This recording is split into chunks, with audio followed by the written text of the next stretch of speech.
Well, it just it's something I'd always wanted to do inside, David. And about 2 years ago, I guess October '83, Peter Guber, who was a producer out in California, came to me to talk about an Olympic theme for gymnastics. And we said okay, but then I really got interested when he said, "I'd also like you to get involved in a book called The Color Purple," which I had taken on vacation with me, and Before Quincy Jones took his final breath in 2024, he leaned in close to the one person he still trusted and whispered a secret he'd buried for decades. "I had secret relationships with 5 black male artists, famous names, you know. I loved them, and then they betrayed me in ways I can never forgive. Extramarital affairs, lies that cut deeper than any knife, money borrowed and never returned, backstabbing in quiet studios. All of it real. These weren't just collaborators, they were lovers, and the pain they caused him was so raw, he carried it to his grave. Tonight, we name them. We reveal the horrifying reasons Quincy Jones hated them the most. Welcome to Black Legends Files. If you can handle the truth, stay. Because some betrayals hurt so bad, they only come out when someone's already gone. Hit subscribe. Part 1. Ray Charles, the betrayal that broke Quincy's heart. Close your eyes and image the smoky, dimly lit studios of New York City in 1961. Vinyl records stacked against the walls.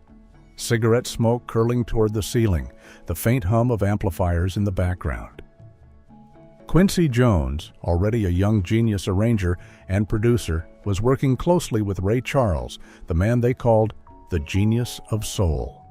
Ray's voice could shatter glass and melt hearts. Quincy arranged and produced for him throughout the 1950s and 60s, shaping hits like What Did I Say?, Hit the Road Jack, and Georgia on My Mind. They spent countless late nights together, perfecting tracks, laughing, arguing, creating magic. But behind the music, something deeper was happening. Quincy later whispered to his closest confidant before his death, "Ray and I had something private, something real. Those nights in the studio weren't just about chords and lyrics. They were about us." In 1959, during long sessions in Los Angeles and New York, their professional partnership crossed into something intimate. Stolen glances, lingering touches, quiet confessions in empty control rooms. For Quincy, it felt like love. For Ray, it was something he could never fully admit. Then came the betrayal. Ray Charles was already infamous for his double life. He had more than 12 children out of wedlock, countless affairs while married to his first wife, Eileen, and a reputation for borrowing money from friends and colleagues, money he rarely repaid. Quincy, trusting Ray completely, lent him $50,000 in 1961, an enormous sum back then, supposedly to handle personal problems with women. Quincy believed it was to quietly settle scandals, keep Ray's image clean. Ray promised to pay it back once the checks from Georgia on My Mind, which hit #1 in 1960, started rolling in. After the song's massive success, Ray cut Quincy off. No repayment, no explanation. Worse, Ray began speaking ill of Quincy behind his back in industry circles, calling him greedy and overbearing, claiming Quincy was trying to take credit for Ray's genius. Quincy was devastated. The money was one thing. The lies, the public distancing, the refusal to acknowledge what they'd shared, that cut deeper than anything. Ray Charles continued to soar. More hits, more fame, more women, more secrets. Quincy never forgave him.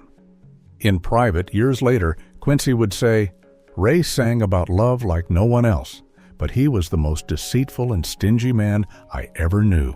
Even on his deathbed in 2024, Quincy still carried that wound, a betrayal so personal, so humiliating, he only spoke of it when he knew he wouldn't have to face the world again. Part 2. James Brown, the godfather who betrayed Quincy in public. Los Angeles, 1972. The Hollywood Hills were alive that night with the kind of party only a legend could throw. The mansion belonged to a record executive who owed James Brown a favor, and James never let favors go unpaid. The house was sprawling, all glass and marble, with floor-to-ceiling windows that framed the glittering city below.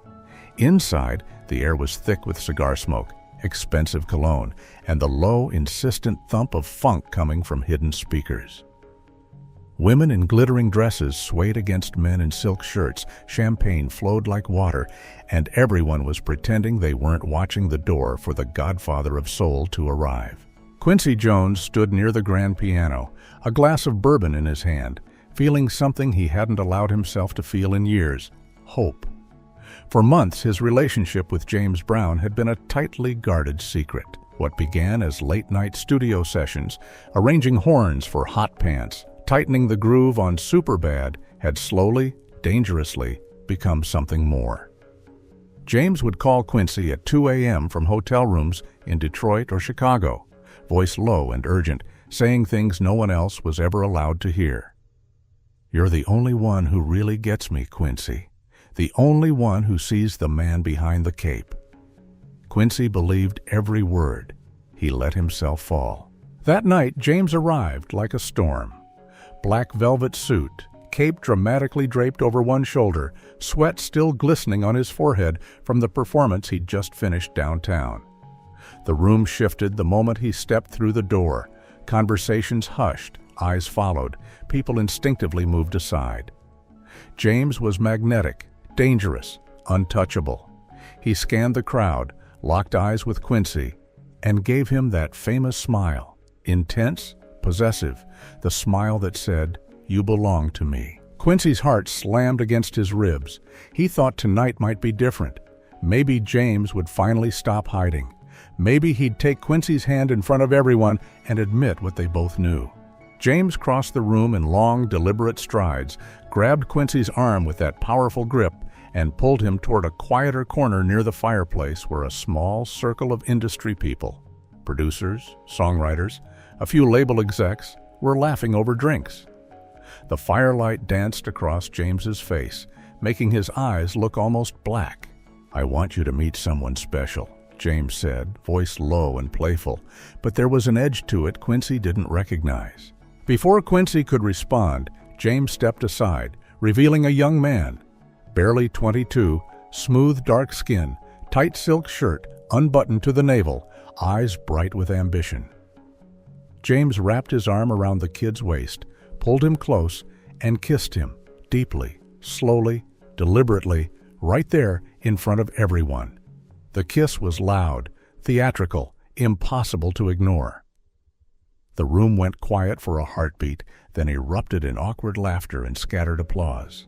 James finally pulled back, still holding the young man's waist, and looked straight at Quincy with a cold, triumphant smile. "This right here," he announced loudly enough for the whole circle to hear, "this is the one who really understands me." The words landed like a slap. Quincy felt the air leave his lungs. The champagne glass trembled in his hand. Everyone in that circle knew exactly who Quincy was. The genius producer, the man who had shaped half the hits in the room. And now they were watching James Brown publicly declare that someone else, someone younger, newer, hungrier, had replaced him. Quincy stood frozen while the laughter rolled over him. James didn't even look back. He turned away, arms still around the young singer, and walked deeper into the party like nothing had happened. But the damage was only beginning. Over the next few weeks, the rumors spread like wildfire through the industry. James began talking to other producers and label executives behind Quincy's back, saying Quincy was jealous, controlling, trying to own me like I'm his damn property. He even joked in private meetings that Quincy was getting too attached and needed to stay in his lane. The whispers reached Quincy fast, friends warning him, colleagues giving him sympathetic looks. James had taken their private love and turned it into public humiliation, then used it to paint Quincy as the problem. The final wound came months later. Quincy ran into James at a Motown event in Detroit. James walked right past him without a glance, then stopped to pose for photos with the same young singer from the party, now openly on his arm. When a reporter asked James about Quincy, James laughed and said, loud enough for Quincy to hear across the room, "Quincy? He's a good arranger, but some people get too close, you know what I'm saying?" Quincy left that event and never spoke to James again. Years later, on his deathbed in 2024, Quincy's voice still shook when he remembered that night. James Brown called himself the hardest working man in show business, but he was the coldest, most public betrayer I ever let into my life. He kissed that boy right in front of me, then spent years making sure the whole industry knew I was nothing to him. He didn't just break my heart. He made sure everyone saw it happen. Quincy carried it quietly, like a scar no one could see. But on nights when the world was quiet, he still heard that kiss, loud, cruel, final, echoing through every empty room in his soul. Part 3. Isaac Hayes, the man who sang of strength but stabbed with jealousy. And then there was Isaac Hayes, the third name Quincy whispered in the dark before he left this world. The man who once called himself the Black Moses, the one who gave the world Shaft, and a voice so deep it could move mountains. But to Quincy, Isaac became something far more personal and far more dangerous. Memphis, Tennessee, 1973. The Stack Studio on McLemore Avenue was a furnace of sound and sweat. The walls were lined with gold records. The air smelled of hot tape machines and coffee left too long. Isaac Hayes was at the absolute peak of his power. Bald head gleaming under the lights, gold chains heavy across his chest, dark glasses hiding eyes that missed nothing. He was recording what would become one of the greatest soundtracks ever made, Shaft. Quincy Jones had been called in to help arrange the strings, tighten the grooves, make sure every note hit like a fist. From the first day, there was electricity between them. Isaac would lean over the mixing board, voice low and smooth like velvet, saying things like, "You see things no one else sees, Quincy. You get me." Quincy felt it too, that rare, dangerous pull. Late nights in the control room turned into something more. The door would lock, the lights would dim. Isaac would pull Quincy close and whisper, "You're mine, baby. Only mine." Quincy believed him. He let himself fall hard. But Isaac Hayes didn't know how to share. It started with small things. Quincy would laugh a little too long with a young engineer. Isaac's jaw would tighten. Quincy would praise a female vocalist's phrasing, and Isaac's eyes would narrow behind those dark glasses. The jealousy grew like a slow fire. The explosion came on a humid afternoon in July 1973. Quincy was working on a string section with a new producer, a sharp young black kid from Detroit who had fresh ideas and a quick laugh. They were hunched over the console, heads close, smiling as they tweaked a melody. Quincy didn't see Isaac standing in the doorway, didn't see the way his fists clenched until the knuckles turned white. Isaac stormed in like a hurricane. The cape he always wore swirled behind him. His voice boomed through the studio. "You think you can just flirt with whoever you want in my house? You belong to me, Quincy. Only me." The room froze. The young producer dropped his pencil. The engineer stepped back. Quincy turned, stunned, heart pounding in his throat. Isaac's face was twisted, not just anger, but something wild, possessive, unhinged. "You're mine," Isaac hissed, stepping closer, towering over Quincy. "Don't forget that." Quincy tried to calm him, voice low and steady. "Isaac, this is work. That's all." But Isaac wasn't hearing it. He turned to the room, pointed at the young producer, and shouted, "This man right here, he's trying to sabotage my project, trying to take what's mine." The accusation hung in the air like smoke. Quincy felt the ground shift beneath him. That was only the beginning. Over the next few weeks, Isaac's jealousy turned vicious. He started spreading rumors behind Quincy's back, telling Motown executives that Quincy was trying to sabotage Shaft, that he was jealous of real black talent, that he was holding Isaac back creatively. Isaac even went so far as to send anonymous letters to label heads, accusing Quincy of undermining the project and stealing ideas for his own gain. The letters were vicious, typed, no signature, but everyone knew who they came from. Quincy started getting strange looks at industry events. Producers he'd known for years began distancing themselves. One night at a party in Beverly Hills, a label VP pulled Quincy aside and whispered, "Isaac's been saying some wild things about you. You okay?" Quincy wasn't okay. The man he had loved, the man who had once held him in the dark and promised forever, had turned that love into a weapon. Isaac didn't just betray him privately. He tried to destroy Quincy's reputation in the one place where reputation was everything, the music industry. When Quincy confronted Isaac in a private meeting at Stax, Isaac didn't deny it. He leaned back in his chair, dark glasses hiding his eyes, and smiled that famous cool smile. "You should have known your place, Quincy," he said. "This is my world now." Quincy walked out and never looked back. Years later, on his deathbed in 2024, Quincy's voice cracked when he spoke about that summer. Isaac Hayes sang about being a shaft of power and love, but he was the most jealous, most vicious backstabber I ever let into my heart. He didn't just cheat on me. He tried to erase me, and he almost succeeded. The pain never left. Quincy carried it quietly, like a scar no one could see. But on nights when the world was quiet, he still heard Isaac's voice, smooth, possessive, cruel, echoing through every empty room in his soul. Part 4. Sam Cooke, the soul king who stole Quincy's heart and then his dignity. Chicago, late 1950s. The Windy City was alive with the birth of modern soul. Gospel churches spilled hymns into smoky clubs, and Sam Cooke was the golden voice bridging the two worlds. His smooth croon on "You Send Me" had already made him a star, but behind the polished image was a man hungry for control of his music, his money, his secrets. Quincy Jones, still rising as a young arranger and jazz prodigy, crossed paths with Sam during sessions in New York and Chicago. Quincy arranged strings and horns for some of Sam's early secular tracks, helping shape that silky transition from gospel to pop soul.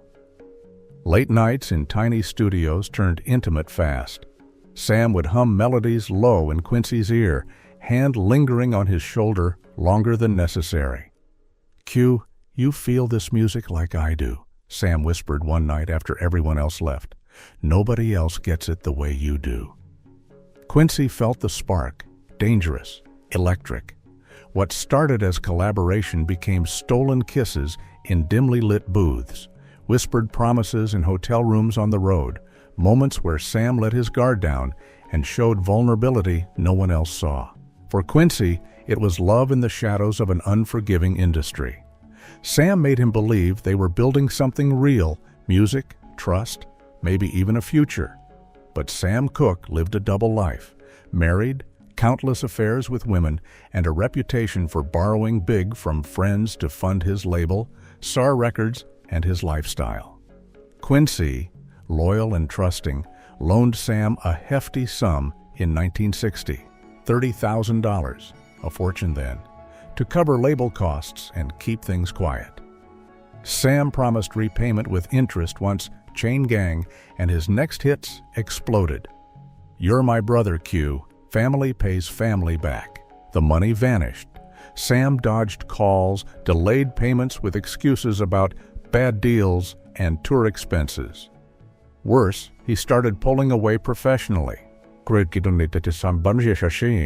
crediting Quincy less, using other arrangers, and whispering in industry circles that Quincy was too pushy, trying to control my sound like he owns me. The ultimate betrayal hit during an industry party in 1962. Sam showed up arm in arm with a flashy new female singer, publicly flirting and laughing while ignoring Quincy across the room. When a mutual friend asked about their close work, Sam smirked and said loud enough for Quincy to hear, "Q's good at what he does, but some folks get too attached. Gotta keep moving forward, you know?" Quincy felt the room spin. The man who'd held him in private, promised discretion and loyalty, had reduced their bond to a punchline for clout. Sam kept soaring, more hits, more women, more power, while Quincy swallowed the humiliation, the unpaid debt, the erased intimacy. Years later, on his deathbed in 2024, Quincy's voice broke, recalling it. Sam Cooke sang like an angel. A change is gonna come. Pure soul, but he was the slickest con man I ever loved. He took my money, my heart, my trust, then acted like I was just another stepping stone. He didn't just betray me. He made the whole world think our connection never existed. The scar never healed. Quincy carried it like a silent cord, unresolved, aching. In quiet nights, he still heard Sam's velvet voice, seductive, then cold, echoing through the empty corridors of his soul. Part 5, Sly Stone, the final name. Quincy took to his grave, and the last name, the one Quincy Jones saved until the very end, the one he spoke only when he knew he would never have to face the world again, was Sly Stone. The man who once promised to change the world with funk. The man who burned everything he touched, including Quincy. Los Angeles, late 1969. The city was still buzzing from Woodstock, where Sly and the Family Stone had turned exhaustion into euphoria, playing at dawn to a sea of 500,000 people who refused to leave. Sly Stone was at the absolute peak of his power. Wild hair, wild clothes, wild eyes, the voice that could make you believe unity was possible.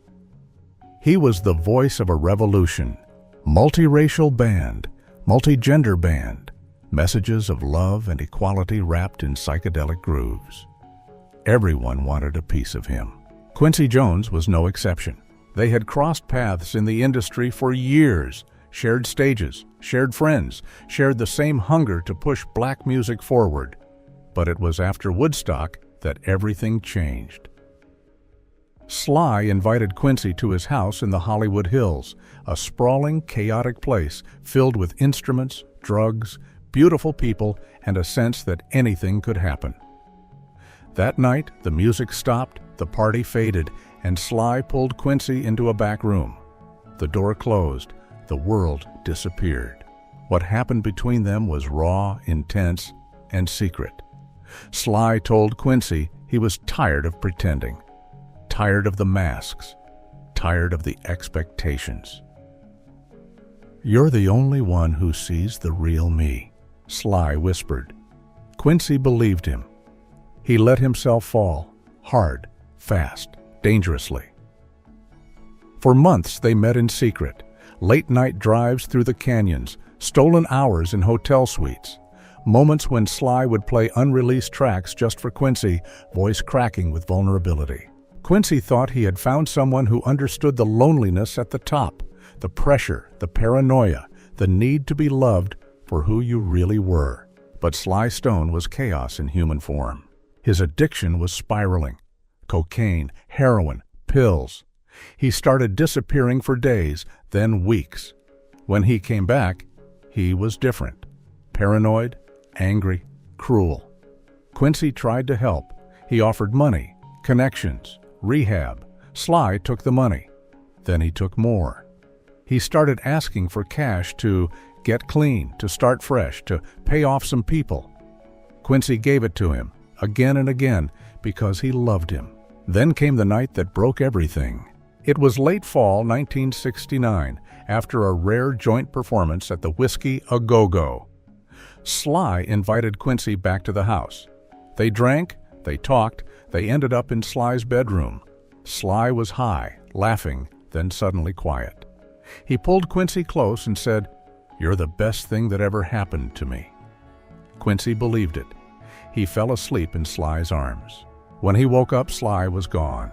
So was Quincy's watch, a gold Rolex, a gift from Frank Sinatra, worth thousands. Sly had slipped it off Quincy's wrist while he slept and vanished. Quincy searched the house, called Sly's people. Nothing. Days passed, weeks. Then the rumors started. Sly had been seen around town wearing the watch, bragging about it, saying Quincy gave it to me as a gift. When Quincy confronted him through mutual friends, Sly laughed and said, "He's just jealous. He's always been jealous of real funk. Sly began spreading vicious lies. Quincy was greedy and controlling, trying to steal Sly's ideas. He told producers Quincy was holding black artists back. He even hinted to gossip columnists that Quincy was too close to too many men, planting the seed of scandal without ever admitting anything himself. The betrayal wasn't just the watch. It was the way Sly took Quincy's love and turned it into ammunition. Sly used Quincy's money to fuel his addiction, used his trust to hide his chaos, then used his name to deflect blame when everything started falling apart. Sly's life unraveled after that. Albums delayed, shows missed, friends abandoned. By the mid-1970s, he was living on couches, then in cars, then on the streets. He disappeared for years. When he resurfaced, he was a shadow of himself, broken, paranoid, still brilliant, but unreachable. Quincy never forgave him. Decades later, on his deathbed in 2024, Quincy's voice was barely a whisper when he spoke about Sly. Sly Stone had the power to change the world with his music, but he used that power to destroy everyone who ever loved him. He took my heart, took my trust, took my watch off my wrist while I slept, and then he made sure the whole industry knew I was nothing to him. He was the most beautiful disaster I ever fell for, and the one that hurt me the worst. The pain never left. Quincy carried it quietly, like a scar no one could see. But on nights when the world was quiet, he still heard Sly's voice, wild, seductive, cruel, echoing through every empty room in his soul. And somewhere in the shadows of that Hollywood Hills house, the watch still ticks. A reminder that even legends can steal from the people who love them most. At the end of his life, Quincy Jones lay in a quiet room, surrounded by the ghosts of a lifetime in music. The man who had shaped the sound of generations, from Ray Charles to Michael Jackson, from James Brown to Sly Stone, had kept so much locked inside.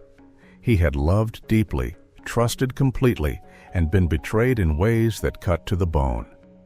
Affairs hidden in studio shadows, money taken and never returned. Lies whispered behind his back, public humiliations that left him standing alone while the world applauded his betrayers. For decades, Quincy stayed silent. He never dragged their names through the press. He never aired the pain in interviews.